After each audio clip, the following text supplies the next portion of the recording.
say, okay, enough is enough. Well, I know this is why those Democratic vets put out that video last week that people said, why would they need to say what's already obvious, that, military personnel, they don't need to, they can refuse to act on an illegal order. And people were like, yeah, but there's nothing like that. Well, this is a situation where there were clearly in the cameras 2 men on parts of the explosion, and then they're killed. So the likelihood of this is it's not a war. We're not at war with Venezuela, but it's murder. It's flat out murder. And anyone that acted on those orders could be held on war crimes. Am I? And the most ironic thing about this is, so he's doing all of this against Venezuela. And let me just be clear.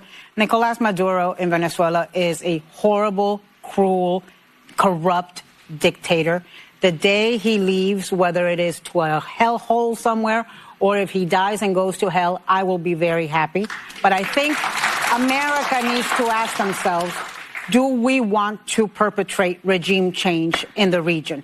Donald Trump is trying to convince Americans that this is about fighting drugs, and this is because Maduro released crazy people, opened up the jails and the insane asylums and sent people here. That second part is flat out lies. There is no evidence of that. On the drug aspect, very little of the drugs that go through Venezuela actually come to the United States. That is not the preferred path for drug dealers. The preferred path actually goes through the Pacific coast, through Central America. The View decided to clutch pearls over President Trump ordering a precision strike in Venezuela that vaporized 2 cartel-adjacent officials and their stash of fentanyl. The ladies called it murder. This wasn't murder.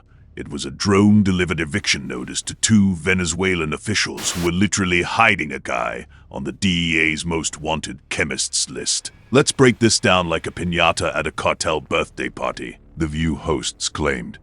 It's murder because we're not at war. Ah, yes. The "we need a formal declaration of war" argument, last used in 1941, right before Congress sent Japan a strongly worded fruit basket. Here's the thing. The U.S. has been in a declared state of national emergency over opioids since 2017. Trump renewed it again in October. That's not a hall pass. It's a legal sledgehammer. Under the 2001 AUMF and the National Emergencies Act, the president can authorize targeted lethal action against non-state actors who are actively poisoning and killing Americans. And before you say, but Venezuela's a sovereign nation. So was Pakistan when we turned bin Laden into a human piñata in 2011. No war declaration. Just a polite sorry about the fence note to Islamabad, authorized by one of The View's favorite presidents, Barack Hussein Obama. Ana Navarro, with the confidence of someone who once called men useless humans who live in their own filth, says the Pacific route is the real problem. Fentanyl is in most drugs. Cocaine harbored through the Pacific route is the avocado toast of the drug world. Trendy, overpriced, mostly from Colombia.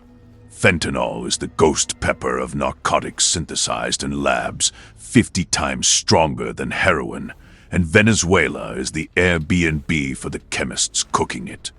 According to a DEA 24 report, 70% of fentanyl precursors seized at the border originated in China, transported to Venezuela, and entered through Mexico. The View hosts then claimed that this is for regime change and more oil.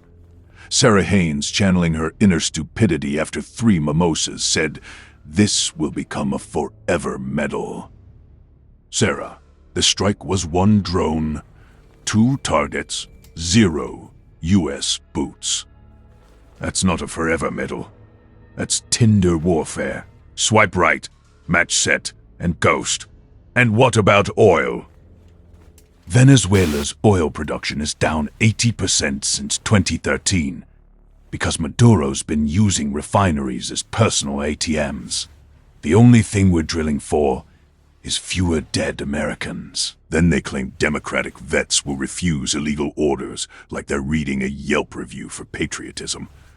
Patriotic vets would refuse hypothetical orders to, I don't know, invade Canada for maple syrup. A strike on dismantling the illegal fentanyl flow through Venezuela. It's not like U.S. troops are being asked to storm Caracas with bayonets to seize a stash of arepas and tequenos.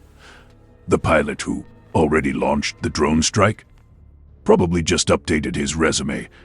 Remove 2 cartel enablers from Planet Earth references available. The View ladies are right about one thing. Maduro is a monster. But monsters don't get a do not disturb sign when they're hubbing their country to the guys poisoning the United States of America.